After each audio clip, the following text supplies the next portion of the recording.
Bonsoir et bienvenue. Nous n'avons jamais été aussi proches de Noël, plus que 6 dodo, mais nous avons déjà un beau cadeau pour vous, la délicieuse compagnie de notre bande de clubistes, essayistes, journalistes, dessinatrices. Ils vont défricher l'actualité de la semaine. Au menu de ce soir, une vidéo réalisée avec l'intelligence artificielle et vue plus de 13 millions de fois. À l'heure actuelle, les informations non officielles évoquent bien un coup d'État en France, dirigé par un colonel dont l'identité n'a pas été révélée et la possible chute du président Emmanuel Macron. Mais les autorités n'ont publié aucun communiqué clair. Tout est donc faux, évidemment, mais ces images ont inquiété à l'étranger et fâché Emmanuel Macron et conduit par Meta qui a refusé de retirer ce contenu. Alors, qui gouverne encore à l'heure de l'IA face aux GAFAM ? Les États sont-ils impuissants ? On en débattra. Puis nous recevrons notre invité de la semaine, le grand historien Michel Pastoureau. Il consacre son œuvre à nos amis les bêtes après s'être penché sur le loup, le taureau, le corbeau et la baleine. Le voilà qui explore l'histoire culturelle de l'âne, un animal souvent moqué et pourtant tellement précieux. Et si c'était lui, la plus belle conquête de l'homme ? Et en fin d'émission, nous retrouverons le, différent David Castello-Lopez. Salut David. Salut Renaud. De quoi vous nous parlez ce soir ?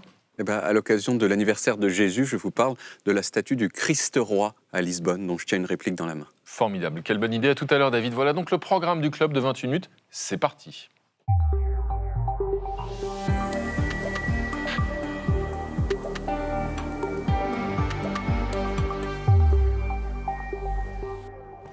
Bonsoir Julia Van Elst. Bonsoir Renaud Delis. Bienvenue à vous, ravi de vous accueillir sur ce plateau. Et à vos côtés, Frédéric Seyss. Bonsoir Renaud. Salut Fred, ça va, tout va bien ? Tout va bien, merci. Bienvenue à tous les deux et voici nos invités de ce soir, nos clubistes. À mes côtés, Catherine Tricot. Bonsoir Catherine. Bonsoir Renaud. Bienvenue, directrice de la revue Regard, dont voici la une du dernier numéro. À vos côtés, Géraldine Vossner. Bonsoir Géraldine, bienvenue, rédactrice en chef au Point. Et puis Antoine Bueno. Salut Antoine. Bonsoir Renaud. Bienvenue, essayiste et, je le précise, conseiller technique développement durable et prospective au Sénat. Ouais. Bienvenue à tous les trois et au pupitre. Qui est là ? C'est Coco. Comme ils disent, c'est pas possible. C'est Coco qui est là, ça va Coco ? Ça va et vous Renaud ? Quel bonheur de vous retrouver Coco, dessinatrice bien sûr à Charlie Hebdo et à Libération. Et je rappelle votre nouvel ouvrage qui vient de paraître, signé Coco, un florilège de dessins de presse publiés et même parfois refusés dans Libé et dans Charlie Hebdo. C'est aux éditions Les Arènes. Tout de suite, Frédéric, la première actualité, c'est un Donald Trump très très content de lui. Et d'abord de sa politique économique. Oui, il a tenté de redorer son blason juste avant les fêtes, juste avant les discussions autour de la table en famille, parce que les sondages ont de quoi inquiéter le président américain. Sa politique économique n'est plus soutenue que par un gros tiers des citoyens, selon une étude pour PBS News. Alors mercredi soir, Donald Trump a rejeté la faute, une fois de plus, sur son prédécesseur, Joe Biden. Good evening, America. 11 months ago, I inherited a mess. And I'm fixing it. Here at home, we're bringing our economy back from the brink of ruin. The last administration and their allies in Congress looted our treasury for trillions of dollars, driving up prices and everything at levels never seen before. I am bringing those high prices down and bringing them down very fast. Avec une promesse, notamment celle de faire baisser le prix des médicaments, même si sa réforme de l'assurance maladie fait le craindre l'inverse à l'opposition démocrate. Donald Trump avait fait de la lutte contre l'inflation l'un des piliers de sa campagne victorieuse l'an dernier. Gérald Vossner, c'est l'économie, cette fois-ci, qui peut le faire trébucher. Alors, c'est compliqué pour lui, effectivement, parce qu'il y a beaucoup de mécontents. Il avait mis le pouvoir d'achat au cœur de sa campagne électorale. On ne peut quand même pas parler d'échec. Je pense qu'il est trop tôt, simplement. On est à 11 mois des midterms, mais il n'y a pas vraiment encore de résultats. La croissance est quand même assez dynamique, 3,5%. L'inflation a été contenue par rapport au pic qu'il y avait eu en 2021-22.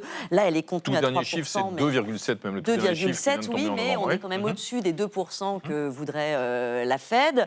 Le chômage a un petit peu augmenté, mais enfin on est à 4,6%, c'est quand même pas loin du plein emploi.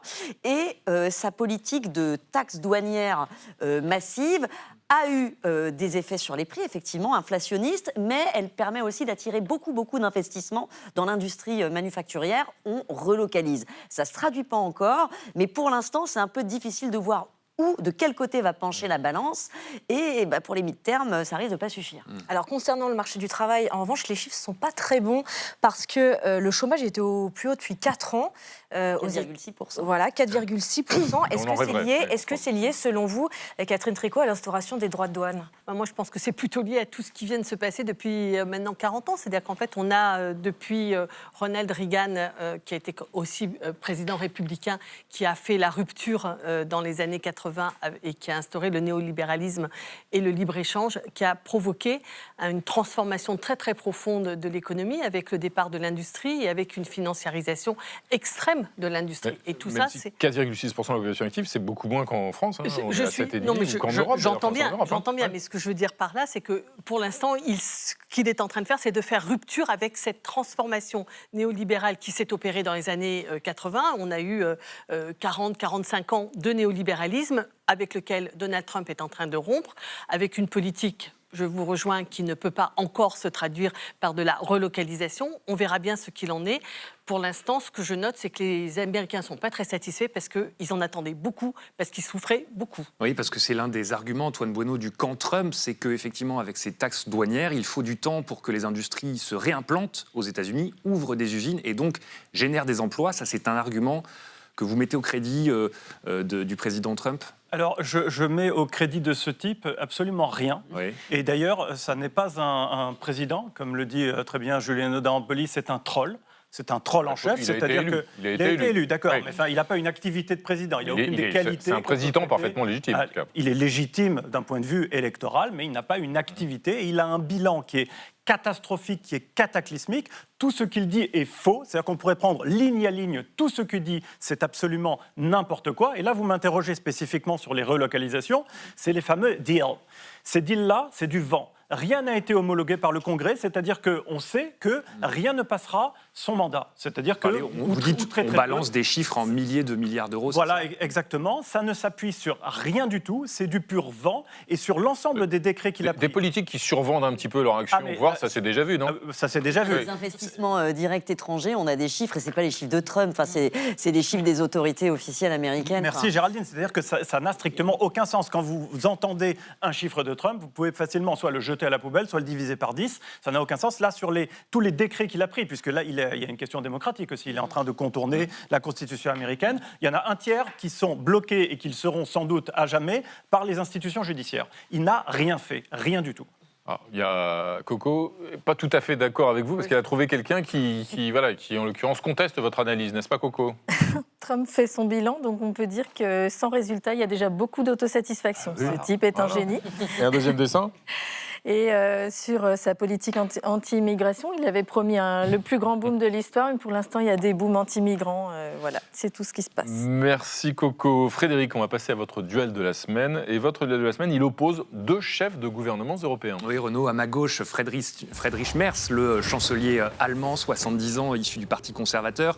À ma droite, le chef du gouvernement espagnol, Pedro Sánchez, 53 ans, et socialiste. Alors, au cœur de l'affrontement à distance entre les deux hommes, cette marche arrière de l'Union européenne sur la voiture électrique. Finalement, la Commission n'interdira pas les véhicules diesel et essence neufs à partir de 2035. C'était pourtant l'une des mesures phares du pacte vert qui a été adopté il y a 6 ans pour réduire drastiquement les émissions de gaz à effet de serre. Un recul qui indigne le dirigeant espagnol. Lo que ayer se aprobó en el Parlamento Europeo es un error histórico de Europa. El clima es el tablero donde se juegan todas las demás partidas.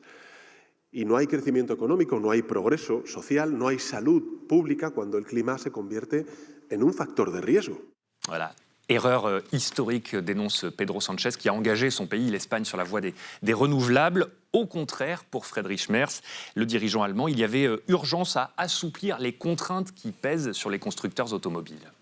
Wir werden auch dann nur etwas für den Klimaschutz tun können, wenn wir eine wettbewerbsfähige Industrie haben. Große Teile der Automobilindustrie in Europa, auch in Deutschland, und ich nenne hier insbesondere auch die Zulieferindustrie, sind in einer extrem schwierigen ökonomischen Lage. Situation difficile à cause, bien sûr, des droits de douane américains d'un côté, de la concurrence chinoise de l'autre, qui grignote des parts de marché. D'ailleurs, une statistique, cette année, c'est la première fois que la Chine a exporté plus de véhicules à destination de l'Europe que l'inverse, que l'Europe n'en a exporté vers la Chine. Alors, fallait-il pour autant appuyer sur le frein de la voiture électrique dans ce duel entre l'Allemagne et l'Espagne, entre la droite et les socialistes, entre l'Europe du Nord et l'Europe du Sud? Eh bien, il y a un arbitre, c'est la France. Qu'en dit-elle? Paris estime que cette décision est un compromis pragmatique. Le gouvernement français souligne que malgré le recul, les objectifs écologiques restent tout de même assez élevés. Bruxelles impose aux constructeurs automobiles une baisse des émissions de 90% d'ici à 2035, ça n'est pas rien.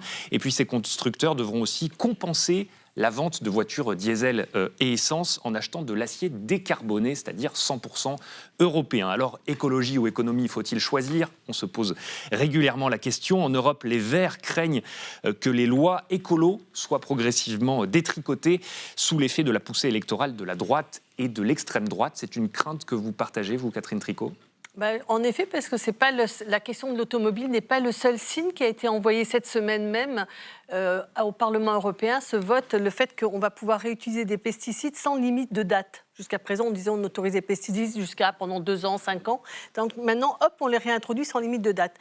Il y a moins de 10 jours, je crois qu'on a supprimé la responsabilité des entreprises, des grandes entreprises, vous savez, à l'égard de des sous-traitants qui, jusqu'à présent, avaient une responsabilité vis-à-vis de l'action écologique et sociale. Ça, on le supprime. C'est-à-dire qu'en fait, semaine après semaine, on voit que tout ce qui fondait réellement une politique écologique est en train de disparaître ou d'être supprimé. Ce qui ne veut pas dire pour autant qu'on a pris les mesures qu'il faut pour développer en effet une industrie qui permettrait d'avoir un développement écologique. On en est encore très très loin. Jeanne Vossner, sur la voiture thermique, si l'Union européenne revient en arrière, c'est parce que ce n'était pas applicable en 2035 ? C'est pas applicable et surtout, ce n'est pas un retour en arrière. Encore une fois, on offre une marge de 10% sur les émissions de CO2. Non, même pas. On permet juste de lisser les objectifs sur 2 ans.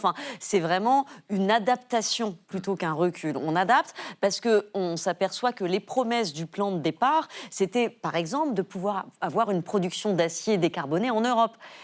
Elle n'existe pas. Cela n'existe pas parce qu'on s'est aperçu qu'on n'arrivait pas à fabriquer d'hydrogène vert, que c'est pas rentable, que les électrolyseurs avec lesquels on voulait faire cet hydrogène vert, qu'on pensait brancher sur des champs d'éoliennes, ça ne marche pas techniquement.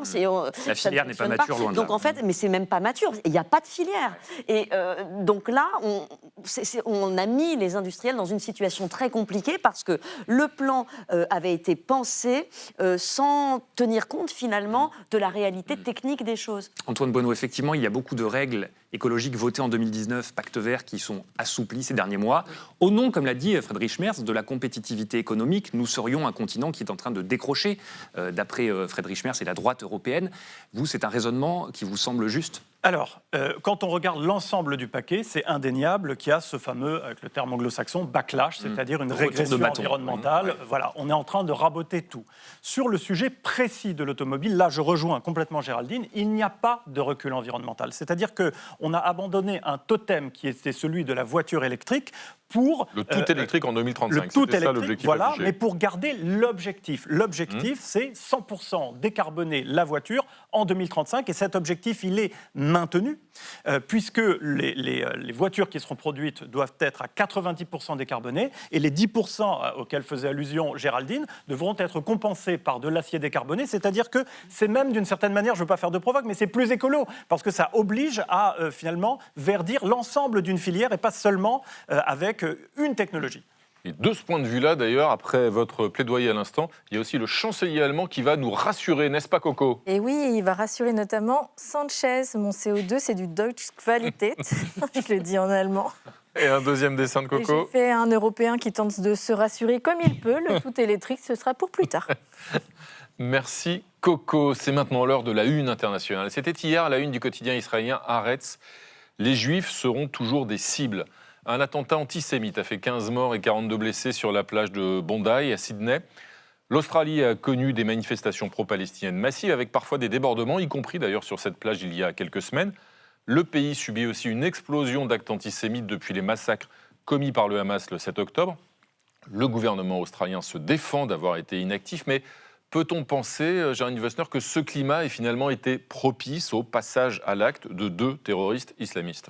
Il y a indéniablement un climat propice quand, pendant des mois et depuis le 7 octobre 2023, les actes antisémites sont multipliés par 5, que le conflit israélo-palestinien est importé, comme on le voit dans tous les pays occidentaux, par certains partis politiques pour en faire un marqueur, flatter peut-être un électorat. Et on a quand même vu des manifestations en Australie où des slogans guerriers antisémites étaient scandés, martelés, « fuck Jews », enfin, c'est pas une critique là du gouvernement Israël, c'est vraiment du C'était pas une critique de Netanyahou. Non, voilà, c'était du pur antisémitisme. Et c'est vrai qu'on l'a vu ailleurs, mais cette rhétorique-là, elle galvanise des consciences énervées, elle ne peut pas, et elle n'est pas anodine. En même temps, alors Catherine Tricot, l'Australie avait reconnu l'État de Palestine au même moment que la France, il y a quelques mois, sous les vives critiques, bien sûr, du gouvernement de Benyamin Netanyahou. Le fait qu'il mette la faute comme ça sur ce gouvernement travailliste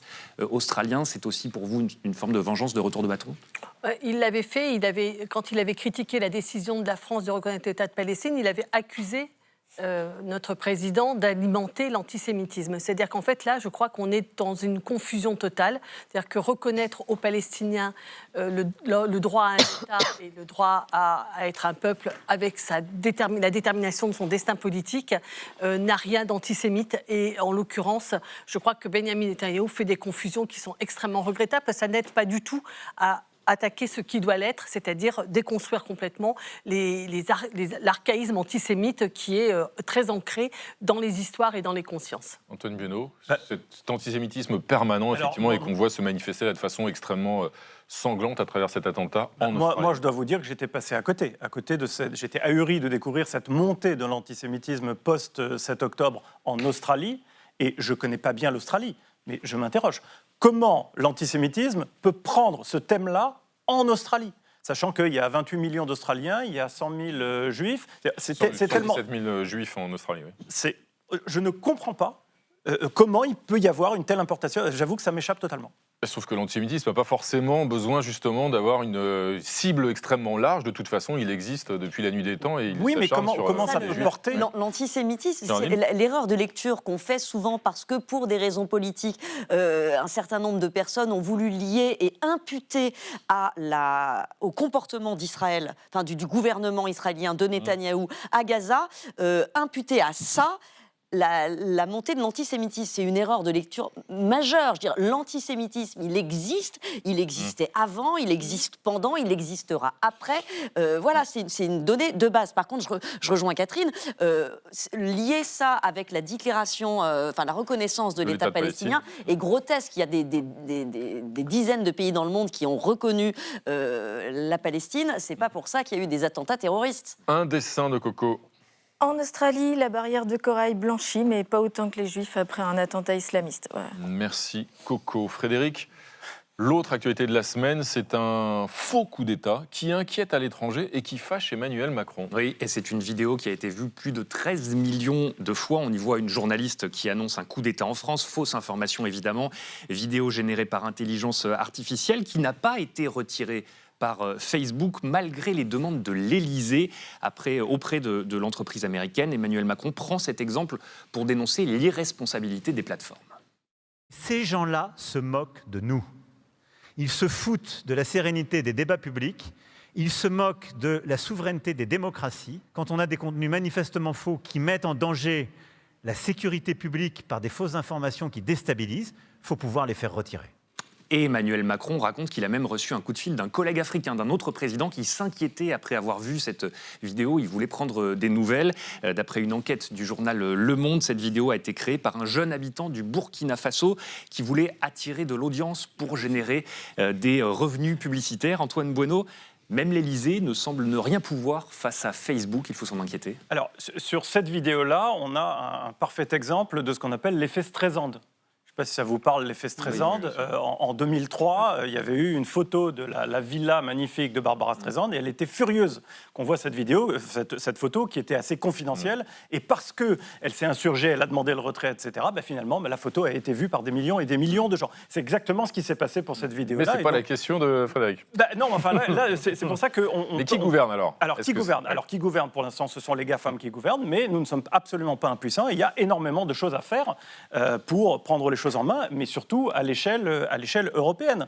Il y a un exemple qui est une plateforme qui s'appelle Police, qui a été exploitée à Taïwan. Elle est d'origine américaine, mais elle a été exploitée à Taïwan. C'est une plateforme de réseau social parfaitement démocratique qui fonctionne exactement à rebours de la manière dont fonctionnent aujourd'hui les réseaux sociaux. C'est-à-dire que c'est un exemple... Ce serait une alternative ? C'est totalement une alternative. Je vous donne un exemple, comment ça fonctionne. Vous pouvez voter, c'est de la démocratie directe. Finalement, l'alternative à ce populisme-là, c'est des formes électroniques de démocratie directe qui permettent seulement de voter, mais sans faire de commentaires, parce que c'est les commentaires qui produisent la polarisation, la haine, l'hystérie généralisée. Mais c'est vrai que Géraldine Wössner, on a l'impression que les GAFAM, comme dit Antoine Bueno, c'est-à-dire les grandes entreprises du numérique pour l'essentiel américaines, sont devenues un pouvoir en démocratie, l'un des pouvoirs, mais sans contre-pouvoir pour le coup. Alors, elles sont un pouvoir. Je ne sais pas si l'exemple que prend ici Emmanuel Macron est vraiment pertinent, parce que cette vidéo, je veux dire, c'est du gros rouge qui tâche. Évidemment, personne ne va y croire. Enfin, il l'instrumentalise aussi. Elle n'était quand même pas labellisée, justement, IA. Si, alors, c'était marqué, peut avoir été créé ou retouché numériquement pour sembler réel. Mais enfin, un coup d'État en France, comme ça, devant la Tour Eiffel, en 10 secondes, le truc est éventé. Donc là, il l'instrumentalise, à mon avis, c'est pas très malin. Et pour s'offusquer de ce que Meta, Facebook, ne l'ait pas retiré. Cela dit, Facebook, en 2020, s'était engagé à retirer les deepfakes. C'est des IA qui vous font dire autre chose que la réalité, etc. Et sauf pour les contenus humoristiques. Et c'est là le problème, c'est qu'il y a une marge d'interprétation qui va être gigantesque, et c'est Facebook, enfin les GAFAM, qui ont la main sur cette interprétation. Et là, on a un danger. Maintenant, les solutions, à mon avis, elles sont quand même assez faibles. Parce qu'on va dériver en parlant des très rapidement. Catherine Tricot, je voudrais votre avis. Alors, à Marseille, Emmanuel Macron s'est insurgé contre justement le manque de régulation des plateformes. Est-ce qu'il faut, par exemple, passer par une loi européenne? Et est-ce que c'est possible?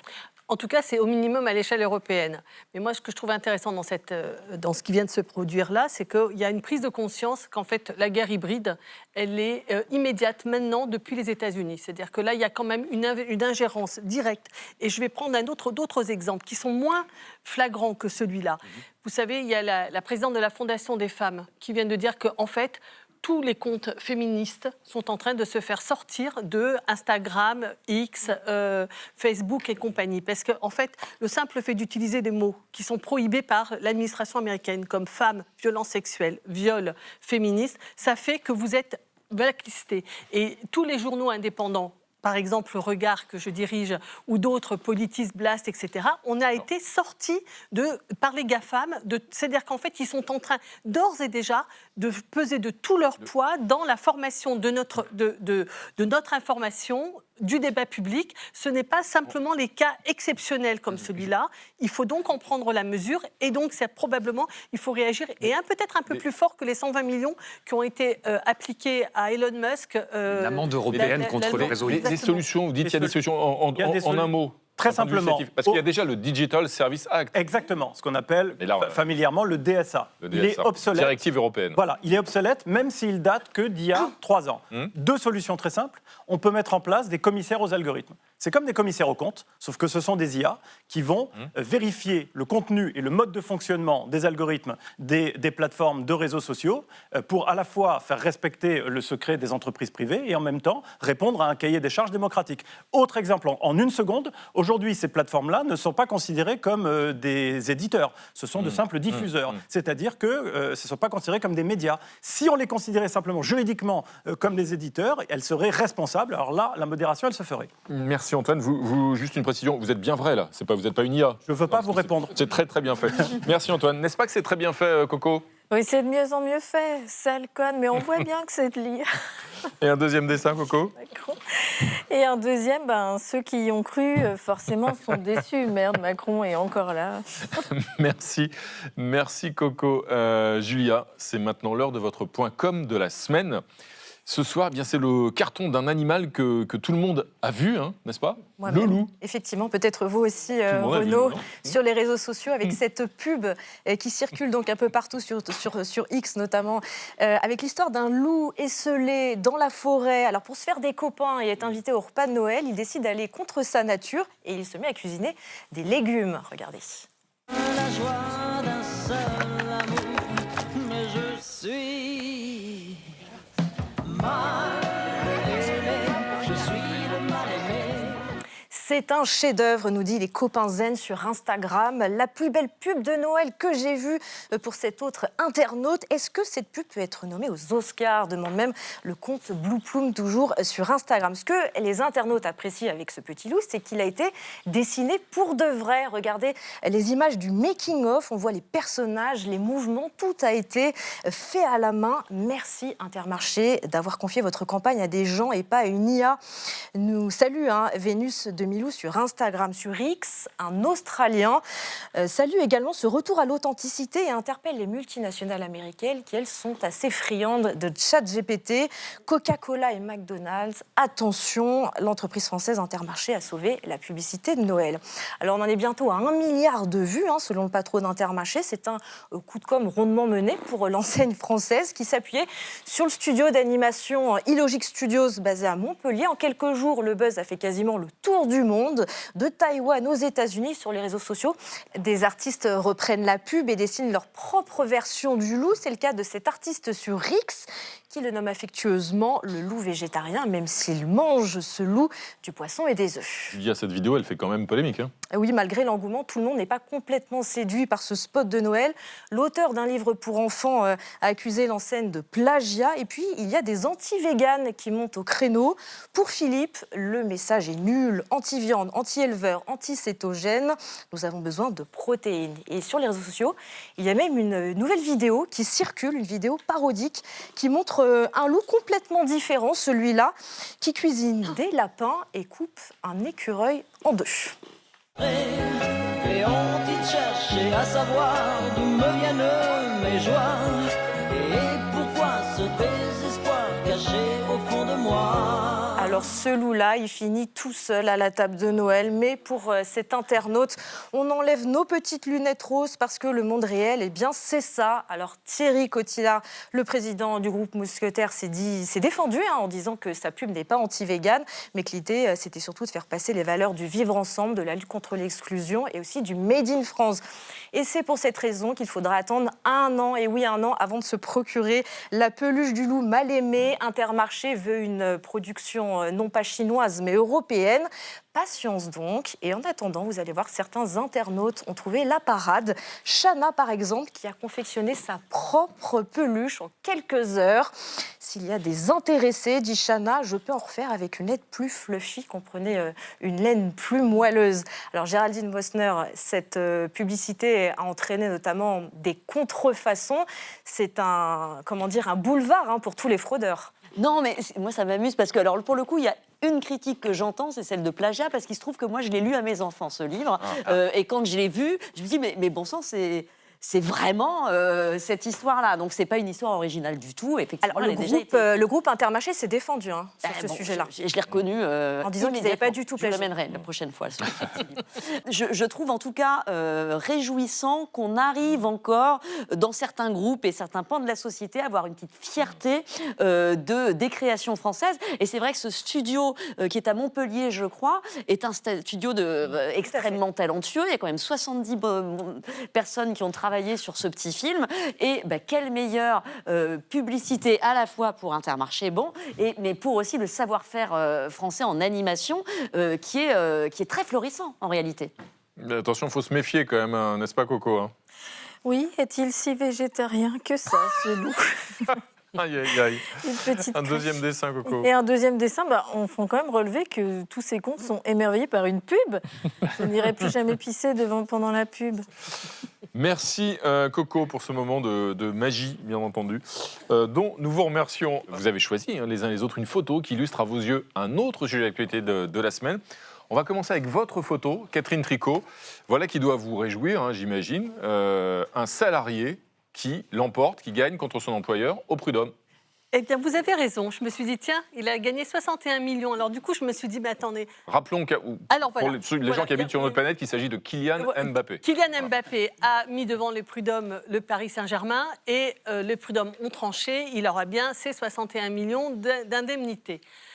Alors, je me suis dit, mais un salarié normal, un type ou une typesse qui gagne 3 000 € par mois, par exemple, brut, donc 2005 net à peu près, depuis qu'Emmanuel Macron a fait passer ses lois qui protègent les employeurs, il faut avoir 30 ans d'ancienneté dans une grande entreprise pour gagner 20 fois votre salaire.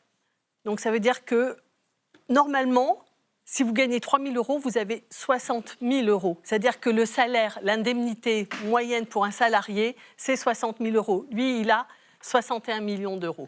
Donc là, on se dit qu'on est dans deux mondes différents. Et je me suis laissé dire que finalement, les supporters du PSG sont bien contents qu'on tourne aussi un peu la page de cette période de la superstarisation où on ne parlait que d'argent. Et peut-être que le PSG recommence à faire du foot et c'est pas plus mal. Conclusion, mettons-nous au football. Voilà. Merci Catherine. On va enchaîner avec votre photo, Antoine Bueno. Vous nous emmenez au Chili, qui a un nouveau président d'extrême droite. Voilà, c'est ça. Alors c'est dans la famille des maintenant relativement nombreux pays ayant cédé aux sirènes de l'extrême droite ultralibérale et réactionnaire. Donc effectivement, c'est le Chili, c'est après Bolsonaro au Brésil, c'est après Milei en Argentine. Celui qui est à droite sur la photo, il faut le préciser. Tout à fait, je ne l'aurais pas distingué. Donc c'est José Antonio Cast, fils de nazi et nostalgique de Pinochet. Et je vous renvoie à un article de Reporter qui nous explique que c'est un désastre annoncé pour l'écologie, c'est-à-dire une version minière du drill, baby drill, du, paraît-il, président Trump. Il a été élu assez largement, enfin c'est une candidature. Oui, très largement, à 58%, c'est plutôt pas mal, très joli score. Ouais. Merci Antoine, et on va finir avec votre photo, Jeanne Wessner. Il s'agit de Sylvie Godard, la mère du journaliste de notre confrère Christophe Glaise, toujours détenu en Algérie. Christophe Glaise, journaliste pour notamment le mensuel SoFoot ou pour le journal Society. Oui, on en parle parce qu'elle a écrit une lettre, en fait, elle a lancé un appel au président Tebboune, le président algérien, pour implorer sa clémence et sa grâce après la confirmation de sa condamnation en appel le 3 décembre à 7 ans de prison ferme pour apologie du terrorisme. On l'a vu pendant le procès, le dossier est vide, c'est un jugement politique. Alors certes, Christophe Glaise s'est pourvu en cassation, mais bon, son avocat le dit, il n'y a pas grand-chose à attendre de cette justice qui, vraisemblablement, a pris ses ordres du pouvoir. C'est important d'en parler parce que les soutiens sont quand même faibles. En France, il y a, c'est vrai, les fédérations de football qui se mobilisent, mais dans le monde du foot, une poignée de joueurs à la retraite, pas les autres. On sent qu'il y a des réticences à heurter une partie des supporters, parce qu'on lit sur les réseaux sociaux, parmi les supporters, pas mal d'avis. Bon, oui, mais finalement, l'Algérie est souveraine, elle fait bien ce qu'elle veut. Il ne fallait pas qu'ils critiquent. Et c'est dommage, donc il est important de se mobiliser. Parmi ces anciens joueurs que vous évoquez, rendons hommage par exemple au Brésilien Rai ou à l'Ange Vert de Dominique Rocheteau, parmi d'autres, il y en a d'autres. En revanche, il y en a qui manquent à l'appel, c'est cela, Coco? Exactement. Un petit mot pour Christophe Glaise, Monsieur Mbappé, après avoir compté mes indemnités. Merci, Coco. C'est maintenant l'heure d'accueillir notre invité de la semaine, le grand historien Michel Pastoureau. Depuis sa thèse consacrée au bestiaire héraldique médiéval, ses recherches portent notamment sur nos amis les bêtes, depuis le cochon, notre cousin mal aimé, au roi déchu, l'ours, et il publie le 5e volume de toute cette collection d'histoire culturelle des animaux. Après le loup, le taureau, le corbeau et la baleine, voici donc l'âne. L'âne qui n'est pas un cheval dégénéré ni un cheval au rabais, écrivait Buffon, ce que vous citez en introduction de votre ouvrage, Michel Pastoureau. Ce livre, pour vous, c'est une façon un peu de corriger une injustice, justement de réhabiliter un animal, l'âne, qui a été souvent moqué dans notre histoire. Oui, c'est vrai, c'est un animal qui a toute ma sympathie et j'ai eu plaisir à lui rendre justice, mais je ne suis pas le premier. Le changement d'attitude date en effet de Buffon, qui est le premier avocat de l'âne dans la seconde moitié du XVIIIe siècle, et la sensibilité romantique donne justice à cet animal qui a été particulièrement méprisé, maltraité depuis une antiquité très lointaine. Rappelons par exemple que parmi les 7 péchés capitaux, celui qui illustrait la paresse, c'était l'âne. C'était l'âne qui était supposé illustrer la paresse, alors que c'est un animal extrêmement travailleur, au contraire du romal, non? On lui reproche d'être têtu et désobéissant, c'est-à-dire il travaille quand il ne doit pas travailler, il ne travaille pas quand il doit travailler. Mais on lui attribue un nombre d'adjectifs dépréciatifs considérables. Il est laid, il est sale, il est lubrique, il est désobéissant, il est stupide, d'où le bonnet d'âne, par exemple, etc., etc. Ça vient fort loin, de l'Antiquité grecque, puis romaine, puis tout le Moyen-Âge, et encore une bonne partie de l'époque moderne. Il a été déclassé, l'âne, au moment où le cheval a été domestiqué. C'était après, hein, c'est ça? C'est ça, il est victime de la domestication du cheval, plus récente que la sienne, quelque part vers le 2e millénaire avant notre ère. Et alors, à partir de cette date, on fait des comparaisons et constamment, l'âne est perdant face au cheval. Le cheval, c'est l'animal noble, il participe à la guerre. L'âne, c'est l'animal des pauvres. Il travaille, il tire, il pousse, il foule. Bref, il n'est pas très valorisé. Aujourd'hui, la figure de l'âne est assez présente dans la culture populaire, dans les jeux vidéo par exemple, ou encore les livres pour enfants. On pense à l'âne Trotro. Je ne sais pas si vous connaissez ce livre pour les tout petits. Qu'est-ce qu'il incarne aujourd'hui, l'âne, justement, dans la culture populaire? Alors c'est une grande revanche, oui. Il bénéficie d'un capital sympathie considérable. Je me suis aperçu d'ailleurs en écrivant mon livre et en voyant comment il était reçu. L'âne, c'est un animal vedette du bestiaire, non seulement pour les enfants, mais même pour le grand public.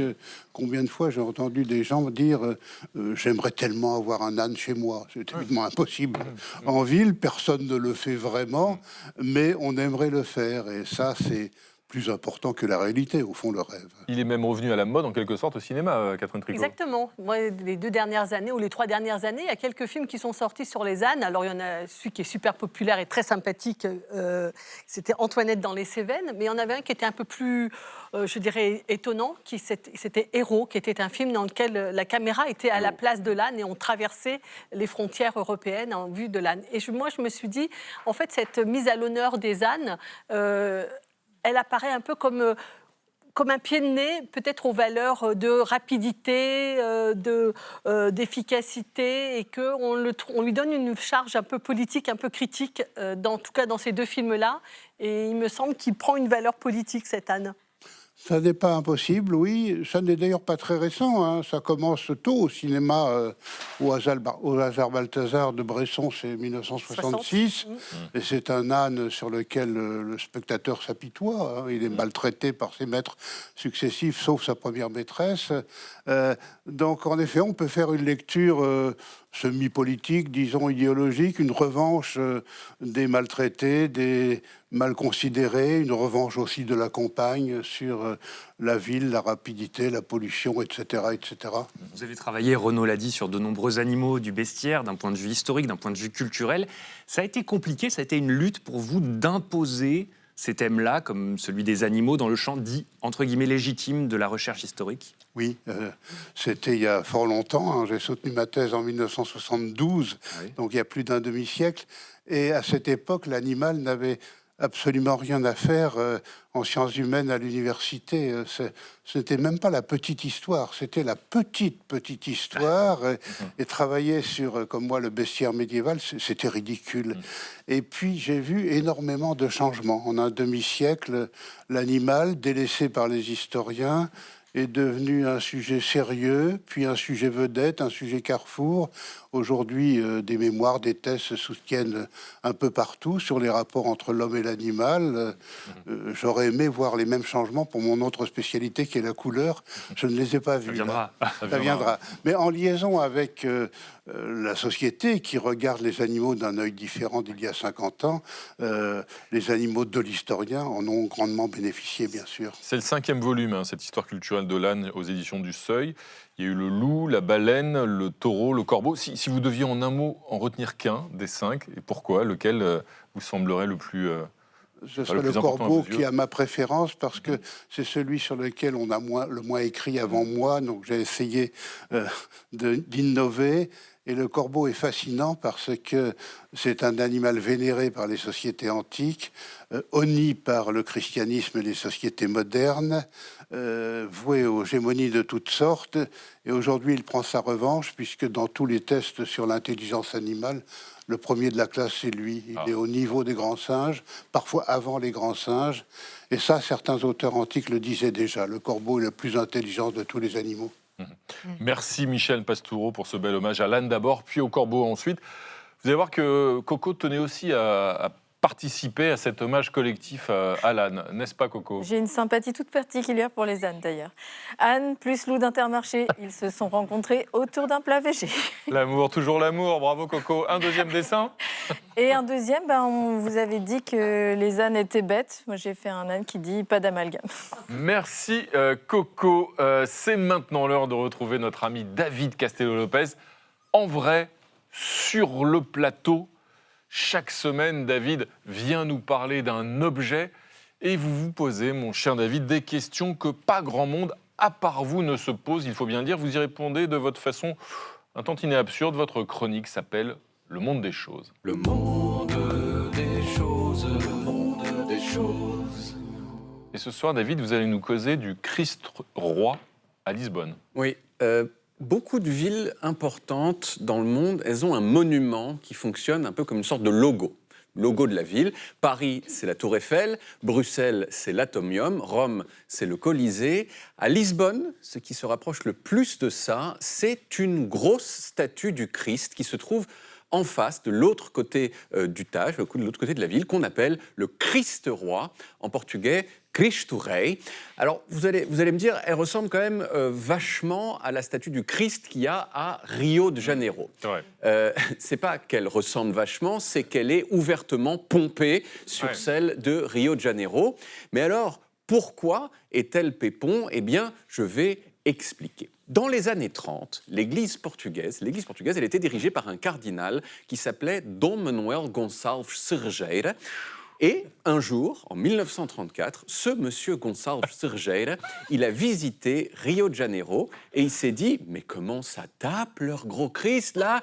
Et oui, parce qu'à l'époque déjà, les Brésiliens étaient plus cool que les Portugais. Et ça continue. Hein. Dites à vos copines que vous sortez avec un Brésilien, elles vous diront « Ouh là là !» Dites-leur que vous sortez avec un Portugais, elles vous diront « Ah !» Cool, sympa. Donc, le cardinal Cerejeira, il s'est dit, ce serait trop bien d'avoir un gros Christ à Lisbonne aussi. L'idée, elle a séduit, mais il fallait un prétexte. Et en 1940, les évêques portugais, ils ont dit en gros, si la Seconde Guerre mondiale épargne le Portugal, nous promettons de construire un gros Christ à Lisbonne.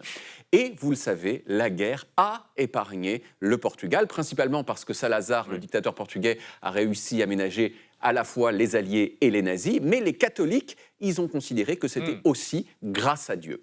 Et en 1959, ça a pris quand même un petit moment, la statue du Christ roi a été inaugurée à Lisbonne. Alors cette statue, elle ne fait pas consensus. On pourrait même dire qu'elle fait dissensus. Hein, c'est un mot nouveau que j'aime bien.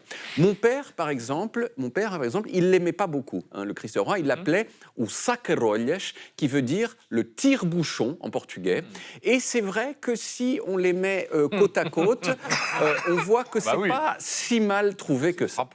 Alors pour en savoir plus, je suis allé à Lisbonne cette semaine. J'ai filmé le Christ roi et j'avoue que je suis devenu assez fan, même si je le connaissais depuis longtemps. Déjà, on le voit de partout, depuis les balcons, depuis le pont qui traverse le Tage. Et puis, quelquefois, vous êtes en train de rouler et hop, il apparaît et il fait du surf sur les murets. Et puis, moi, j'adore sa position, les bras ouverts. Il y a un côté « Oh, Michel, ça fait longtemps qu'on ne s'est pas vu, viens dans mes bras !» Mais quand même, si vous regardez bien, il fait la gueule. Le Christ roi, il est là pour t'accueillir, mais il n'est pas là pour déconner. Pour y rentrer, on passe par une porte au-dessus de laquelle il y a marqué en portugais, eu sou a porta, ce qui veut dire « je suis la porte ». Voilà, enchanté la porte, moi je suis David. Puis on monte, et là, j'avoue que c'est peut-être un tout petit peu moins impressionnant parce qu'on se rend compte que le Christ roi, il est en béton armé. Donc de près, vous le voyez ici, on dirait un poteau électrique. Mais il y a quand même un truc impressionnant, c'est le tissu. Regardez-moi ce pli dans la tunique du Christ. Il doit peser 4 tonnes, ce pli, mais on a l'impression que c'est du chiffon tout léger.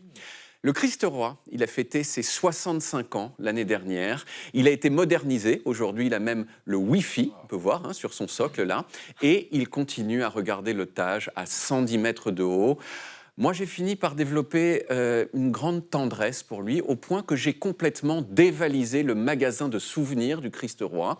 J'ai acheté un crayon Christ Roi, j'ai acheté une boule à neige Christ Roi, que vous voyez ici, j'ai acheté des sous-bocs Christ Roi, et aussi un très grand nombre de petites statuettes du Christ Roi, des modèles réduits, et en particulier celle-ci qui brille dans le noir. J'ai pris une photo pour vous montrer ce que ça donne. Ah oui, J'imagine que c'est censé être rassurant.